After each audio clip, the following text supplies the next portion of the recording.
Travelling అంటే చాలా ఇష్టం. ఫర్ ది ఫస్ట్ టైం లైఫ్లో ఇంత లాంగ్ జర్నీ చేయడం అయితే నాకు చాలా హ్యాపీగా అనిపించింది. అది కూడా మిడ్ నైట్ టైంలో. అప్పుడప్పుడు ఇలాంటి జర్నీస్ చేస్తూ ఉండాలి కదా. వీళ్ళు వచ్చేసి రవితేజ హోటల్ డాబా దగ్గర అయితే డిన్నర్ కోసం ఆపారు. మేము వెళ్ళేసి డిన్నర్ కంప్లీట్ చేసాము. దాని తర్వాత ఇలాంటి టైంలో ఐస్ క్రీమ్ని మిస్ అవ్వకూడదు కదా.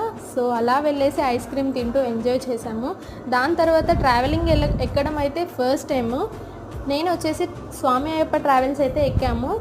చాలా బాగుంటుంది ఈ బస్ అయితే, అన్ని ఫెసిలిటీస్తో. హోమ్లో ఎలా ఫీల్ అవుతాం అలా ఉంటుంది, ఎందుకంటే లాంగ్ జర్నీస్ కదా. ఇందులో వచ్చేసి అప్పర్ అండ్ లోవర్ బెడ్స్ ఉంటాయి. మనం వచ్చేసి అప్పర్ బెడ్ తీసుకున్నాము. దాంట్లో వచ్చేసి 2 పిల్లోస్, ఇంకో సైడ్ ఫోన్ పెట్టుకోవడానికి, ఇంకో సైడ్ లగేజ్ పెట్టుకోవడానికి. ఓవరాల్గా అన్ని ఫెసిలిటీస్తో చాలా బాగుంటుంది. హోమ్లా ఫీల్ అవ్వాలి అంటే ఇంకో సైడ్ విండో కూడా ఉండాలి కదా.